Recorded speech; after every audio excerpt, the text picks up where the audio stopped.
and his vision for the future of the Charlotte Knights. Peter? Thanks, Dan. Well, thank you all for this warm welcome to Mecklenburg County, to the city, having the mayor here. This is super special. This is a really big day for Diamond Baseball Holdings.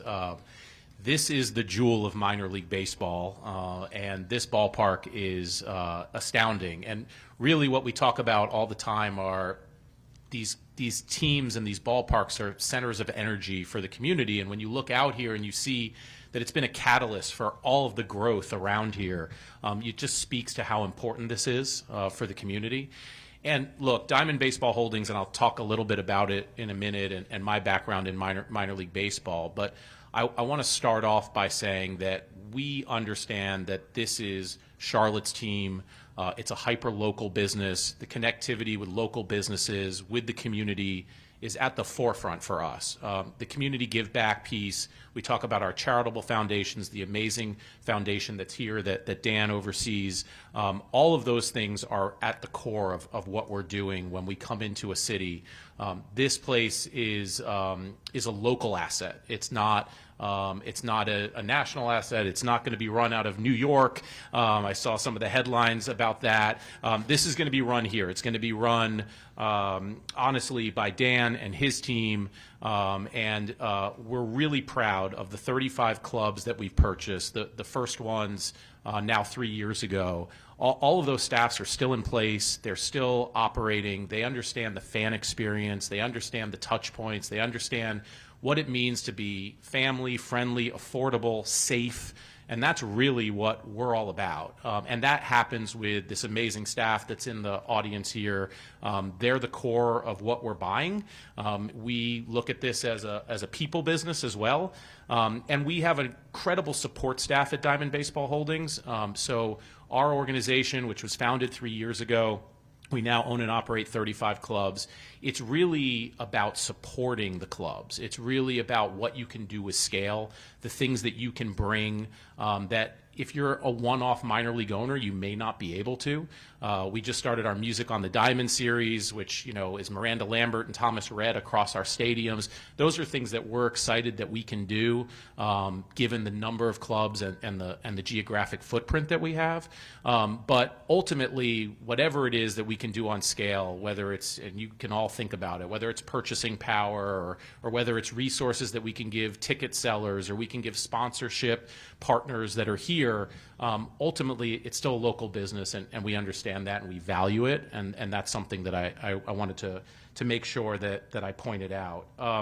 We own two other minor league affiliates of the Chicago White Sox, the Birmingham Barons. We also own Winston-Salem.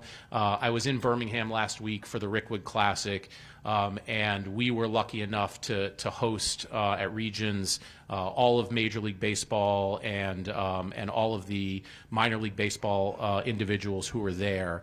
And it just spoke to how special baseball is. It was a really amazing, emotional week with Willie Mays passing, honoring the Negro Leagues. Baseball is in my DNA, and this is what I love. My background, again, was I owned the Wilmington Sharks in the Coastal Plain League. I owned the Williamsport Crosscutters, which are now in the MLB Draft League. We were a Philadelphia Phillies affiliate. I owned the Memphis Redbirds. And I was lucky enough to meet my partner, Pat Battle, who came from the collegiate space and had this idea of what if we rolled up a bunch of teams and we could make them even better and share best practices across all of the clubs. And that's really what our organization does. We have weekly meetings, whether it's on ticketing, whether it's on sponsorship, whether it's on groundskeeping. I like to tell the story that we lost our field in Memphis last season. It just, it sometimes happens. It's never happened here. We have the best groundskeeping crew in the country. But and we had our groundskeepers from 3 of our other clubs all come down on the week off and collaborate and come together and have the field ready for the St. Louis Cardinals AAA the following week. And that's really what it's about, is sharing best practices across our platform. So we're so honored to be here in Charlotte in such a special, special place. We do have a few members from my DBH team. Henry Shepard, who runs our mergers and acquisitions and was really the liaison for us, and the Beaver family was just wonderful throughout this whole process. And we're so honored to carry on this legacy that they've done here. We have Darcy Carr, who runs our special projects, our chief of staff, and she's just been an incredible asset, and she's the one that is spearheading all of our community initiatives, which is something that's really, really important. And Eric Bacharach, who is our head of PR, with Lauren Fleming, who runs it, is actually based in Charlotte, so he's here as well. So just happy to have some of the DBH team here. But with that, I'm happy to open up to questions if that's what I'm supposed to say. I don't know. Is that it? Right, yeah, okay, good.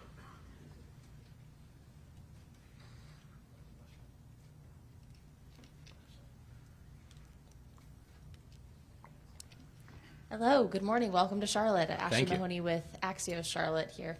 And you spoke to how this will be an operation continue to be based in Charlotte, not based in New York.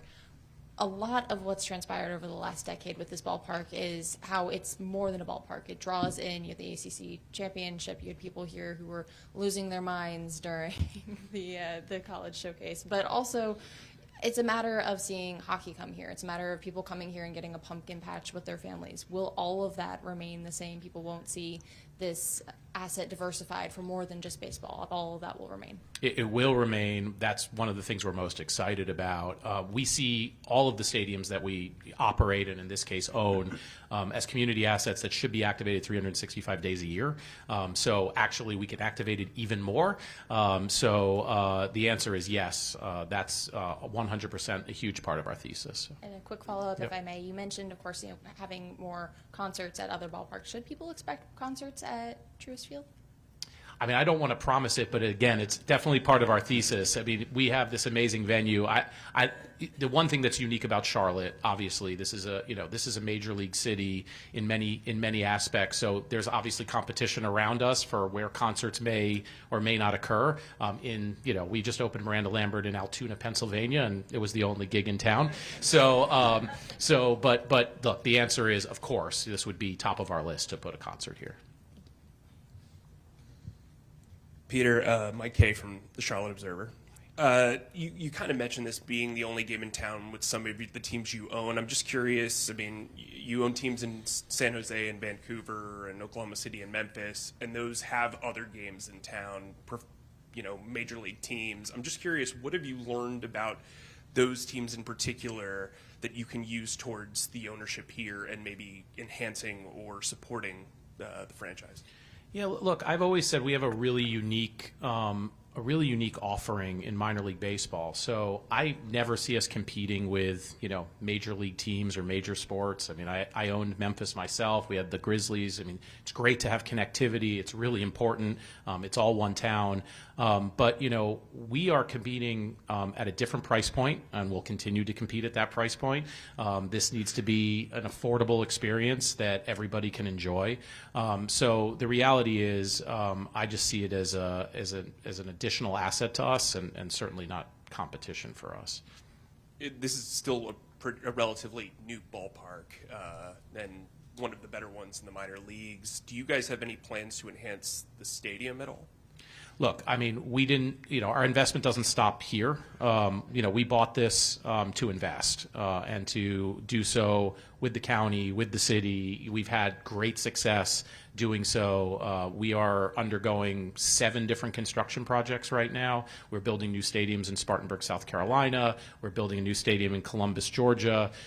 We have renovation projects. Almost all of them are public-private partnerships. We definitely will invest money here. We know that some of the assets here need replacing, whether it's the video board out there or some of the seats. But look, we're in this to invest and do the right thing.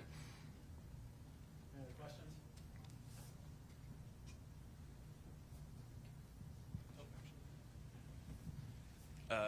Have you guys had any trouble, you guys are up in Norfolk right now, the Knights are up there, you guys own that one. Have you found any trouble with owning this many teams and kind of creating a competitive balance or working with the MLB? I mean, I think honestly it makes us stronger. It's much easier for our affiliates from a Major League Baseball standpoint to have one phone call versus four, potentially. The competitive piece, obviously, we don't control the players. We don't control the coaches. I wish we did, and we'd have a better team here potentially. But no, we haven't seen that. I mean, I think that what's nice about it is we're trying to create a pretty consistent experience, not just for the fans, but for the players. So our hope is that, you know, when the players from here show up at Norfolk, they feel and experience a similar clubhouse and a similar, you know, batting cage experience or whatever it is. So, and that's one thing that Major League Baseball's worked so hard on with their PDL is to make sure there's a consistent experience for the minor leaguers. So I think it's only helpful. It's certainly not a challenge.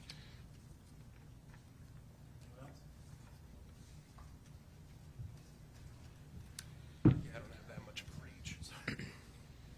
Hi, Clint Mitchell, 7:30 The Game.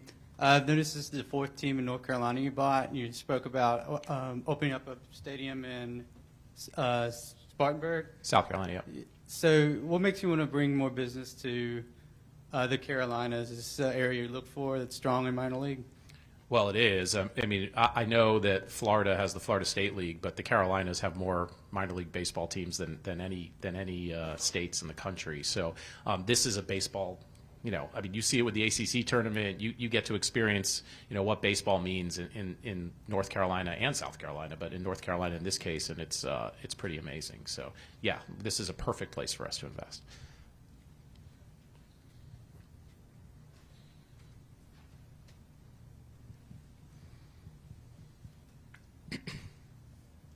Hi, Zach Weilage, WBTV News.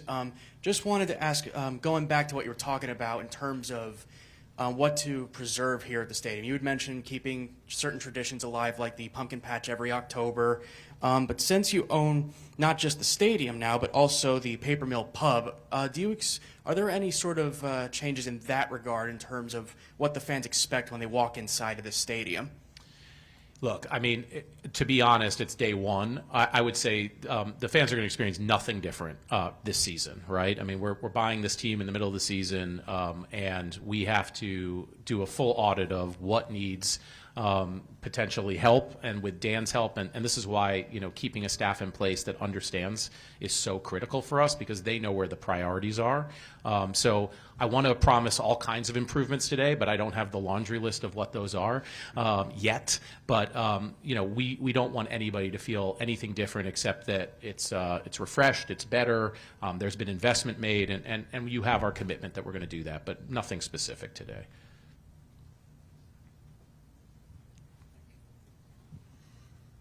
Hi guys, in the back, Mike Solarte with Spectrum News 1. First to you, Peter, congratulations for one, for your group, but two, the notion that you guys have owned so many minor league teams, the outside perception is that this may become a sanitized environment and it become very generic, and you kind of addressed it earlier, but can you kind of elaborate on how you will work with Dan's group to maintain Charlotte Knights characteristics as opposed to Winston-Salem Dash characteristics and the like? Yeah, look, this goes back to my DNA as a minor league owner. I always tell the story. The St. Louis Cardinals bought the Memphis Redbirds several years ago, and when they did it, they brought in an outside concessionaire that handled Busch Stadium, and they put in their own barbecue from the concessionaire, and the fans didn't revolt, but it certainly wasn't the most popular move. So when I bought the Memphis Redbirds from the St. Louis Cardinals, which I did in 2015, the first thing I did was bring back Rendezvous Barbecue to AutoZone Park. And that is the core of what minor league baseball is. It's working with your local businesses. It's understanding the market. Sanitizing this would ruin it. It's just that simple. So there's no plan to do that. And I have a follow-up for Dan. Dan, you were brought in by the Beaver family to oversee the ball club a long time ago. Let's just not put 100 years on it. ago, Mike. Let's not put numbers on it because I was here when you got here. Right. Is this a happy day, sad day, bittersweet day for you? It's a great day. Look at, you know, I worked for Don and Vicky Beaver for 31 years. I ran 3 of their teams. I've been here in 18 years here in Charlotte. It's bittersweet because of the relationship that I had with Don, but I think it was time to move on, and I think we announced that then. Peter and his group have been tremendous in putting this deal together. I mean, we started this exercise in October, in really getting the message out. And from the onset, Diamond Baseball Holdings was the front runner. The way that they approached the organization, their philosophy. Believe me, I did a lot of research on their organization just by simply wanting to understand what the change was going to be, because change is change. And what I found from top to bottom with every organization that I talked to was they come in, they let you do your job, they bring in innovative ideas. The organization itself adds value to what we do, and I see that as a real positive to us moving forward. You know, we can always get better, and we want to get better, and I think the resources that Peter and his group provide will give us that, and I think it's really a good day. You know, it's a change in guard, but it's a really good day. Brett Jensen with WBT News. I'm just curious, Charlotte is on the short list for Major League Baseball expansion along with Nashville and a couple other cities. If they decide to choose Charlotte, how does that impact you at all, and would you even be part of that process? That's a Major League Baseball question that I'm probably not qualified to answer. I mean, there is definitely a process in place if Major League Baseball expands and what happens, but it's not on our mind today. So you don't think that, like, you don't see that impacting you? I mean, because it is. I mean, the fact that they are, what, one of 4 teams potentially for 2 slots, you don't see that being an issue? I honestly have no idea if that's even the case, whether they're for, you know, whether this is a city that's being, I understand what's in the news, I understand what's been reported, but I have no knowledge of what Major League Baseball's plans are, A, for expansion, or B, for Charlotte. So Charlotte's a great AAA market. it is. And AAA baseball is a great product. Anybody else for questions? Okay. Dan and Peter, thank you very much. Yeah, thank you, everyone, for coming out Thank today. you. We'll certainly be available. We've got some food. Stick around and enjoy it. We'd like to meet all of you, and thank you. Appreciate it.